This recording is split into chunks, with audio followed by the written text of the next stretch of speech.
Crees que no puedes equivocarte. Pero las decisiones que tomes pueden hacer que tú y el personal a tu mando muera. Yo creo en ti, Jim.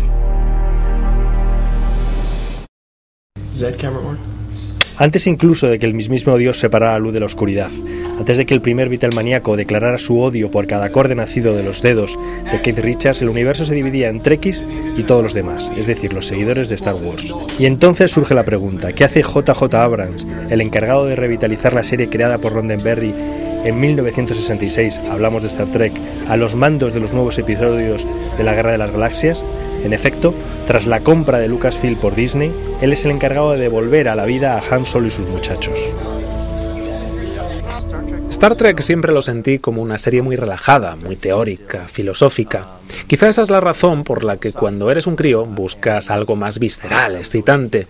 Y esa es la razón por la que en la juventud acabas por amar películas como Star Wars. Fue más tarde cuando empecé a ver Star Trek, cuando descubrí lo divertidos que podían ser sus personajes y lo emotivas que podían ser sus relaciones personales. Es ahora, en retrospectiva, cuando aprecio Star Trek. De la polémica, aunque muy matizadamente, no se libra nadie. Ni Simon Pegg, el actor británico, fan confeso de Star Wars, arremetió durísimamente en su momento contra la nueva trilogía de Lucas, por considerarla indigna de las 3 películas originales. Star Wars fue la primera película que de verdad me impresionó y era fan de Star Wars antes de serlo de Star Trek. Dicho esto, me gustan las dos. No hay ningún motivo por el que no puedan gustarte las dos, por motivos diferentes. Son historias muy distintas. Son todavía más diferentes que los Beatles de los Rolling Stones. Me gustan las dos.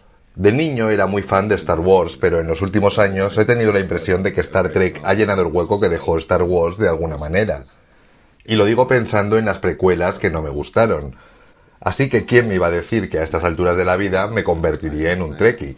Sea como sea, todo el mundo ha tenido su momento de revelación, es decir, el instante en el que Star Trek se descubre en toda su grandeza, cuando los tripulantes del Enterprise se antojan como la imagen más real y aproximada de un universo atípicamente utópico. Debió de ser en la televisión de la habitación de mis padres, antes de las noticias de las 6. Lo veía y los títulos de crédito salían al mismo tiempo que empezaban las noticias en la tele del salón.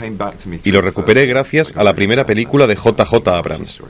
Fue una experiencia muy emocional ver la historia de cómo se conocieron estos personajes tan icónicos. De pequeño nunca fui un seguidor obsesivo.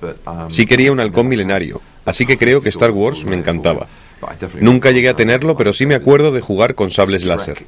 Creo que lo tenía grabado en algún lugar y creo que eso da muestra de su sutileza. En muchos sentidos, la idea era más sofisticada que Star Wars. Estoy encantado de formar parte del universo Trekkie y por supuesto me he enamorado totalmente de él. Y he recuperado la serie original y las películas, y estoy encantado de ser parte de ese canon. Era un niño, la veía cuando tenía unos 7 años y me encantaba. Me gustaba ver cosas que me dieran miedo, me fascinaban los personajes y era divertida, uno de mis programas favoritos. ¿Todavía te acuerdas? Sí, los capítulos de los que mejor me acuerdo eran los de miedo. Recuerdo con mucha claridad a un personaje, se llamaba Balok, y era un alienígena con la cabeza en forma de cúpula y los ojos sesgados. También salía de niño, lo interpretaba el hermano de Ron Howard. Era tan terrorífico que me asustaba pensar que pudiera aparecer al final, cuando ponían las fotos. Sí, la ponían en la BBC 2 hacia 1979, a las 6 de la tarde. Todos los días, así que se convirtió en un ritual de la hora del té para mí. Después de cenar me sentaba, ponía la BBC 2 y me sentaba a ver Star Trek. Sí, las veía con unas cuantas cervezas. Con unas cuantas cervezas, sí. Mi familia era muy liberal. La relación que yo tenía con Star Trek era más... mi mamá era la mediadora de eso, porque mi mamá se crió en esa generación de ver a Star Trek con sus abuelitos.